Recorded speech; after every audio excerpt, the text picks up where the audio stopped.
Nous allons parler maintenant de ce deuxième sacrement de guérison qui est le sacrement ou l'onction des malades. Et tout d'abord, je crois qu'il faut dire un mot sur l'épreuve de la maladie à laquelle nous sommes quasiment tous confrontés. C'est lorsque nous sommes confrontés à la maladie, et nous savons aussi que, hélas, il y a des maladies dont on ne guérit pas et même qui conduisent à la mort.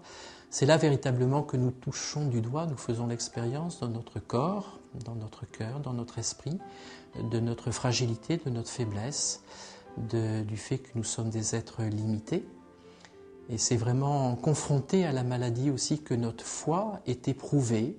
Alors parfois elle peut sombrer, parfois aussi elle peut être fortifiée justement en traversant l'épreuve de la maladie. Dans l'Ancien Testament, dans le peuple d'Israël, la grande force, c'est que le malade, il vit son épreuve, l'épreuve de la maladie, voire aux portes de la mort, il la vit devant Dieu, il la vit en présence de Dieu.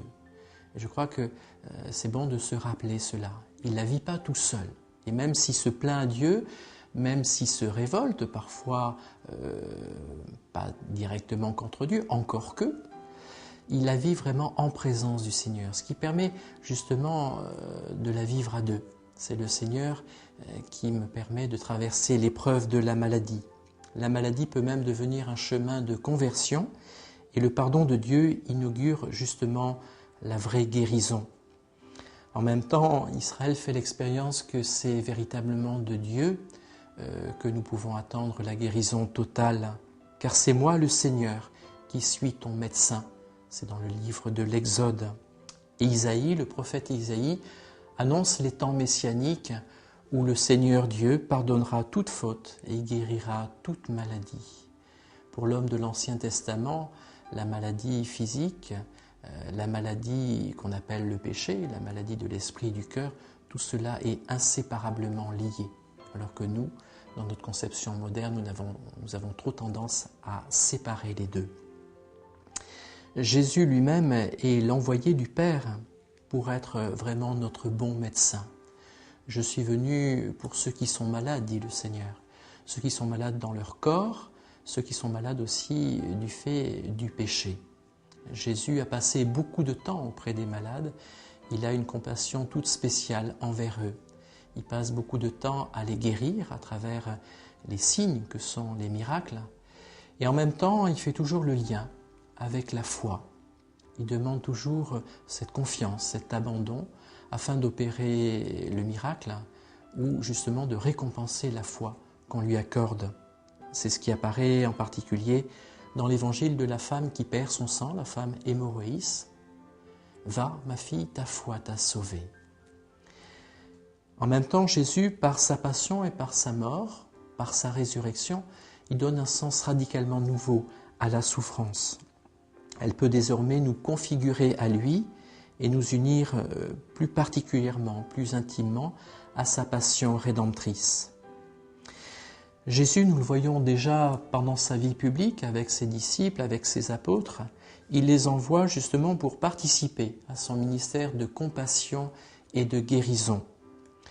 Et en même temps, il leur donne pouvoir pour opérer ces guérisons, qui sont autant de signes justement que c'est Dieu qui est à l'œuvre pour sauver l'homme à travers justement ces miracles de guérison. L'Église, dans sa fidélité au Christ, tâche d'apporter soutien, réconfort à tous ceux qui sont dans l'épreuve de la maladie, de la souffrance. Et c'est dans la lettre de Saint Jacques qu'on parle justement d'un rite propre en faveur de tous ceux qui sont malades. C'est l'origine du sacrement justement de l'onction des malades. Si parmi vous quelqu'un est malade, qu'il appelle les anciens, c'est-à-dire ce qu'on pourrait traduire maintenant les prêtres, et après avoir prié sur lui, ils feront une onction d'huile et le malade s'en trouvera mieux. Et en même temps, ce rite propre, justement, qui est le fondement du sacrement de l'onction des malades, est lié à la rémission, au pardon des péchés.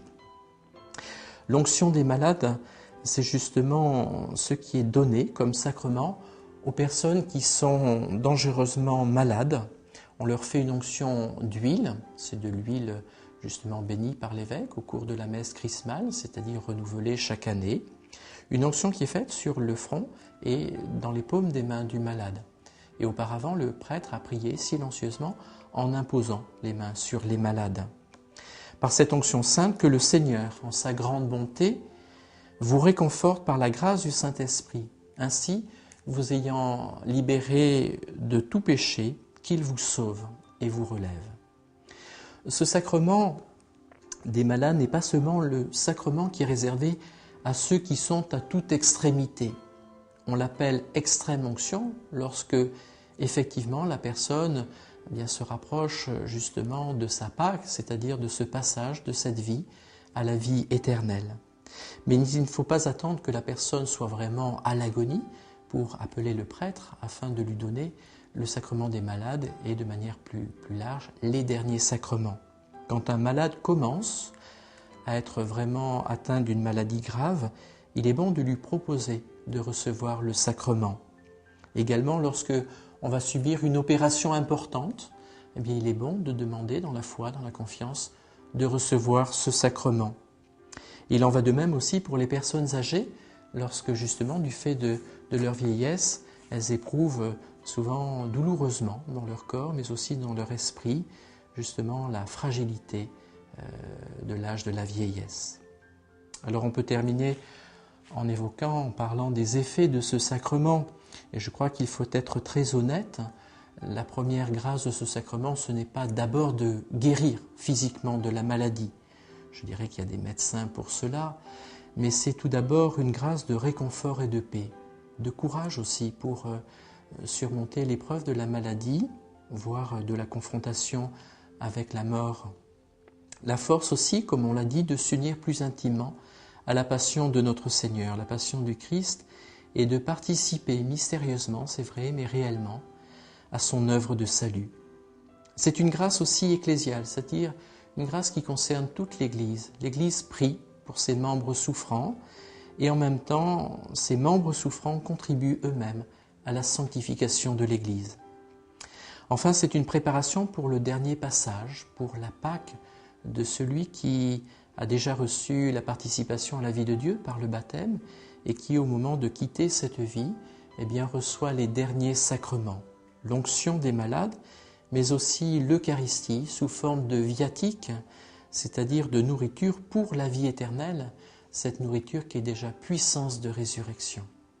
C'est à ce moment-là que, justement, la personne reçoit ces derniers sacrements entourés de la prière de l'Église, entouré de cette prière des siens. On peut le faire sous forme familiale ou au cours d'une célébration aussi communautaire.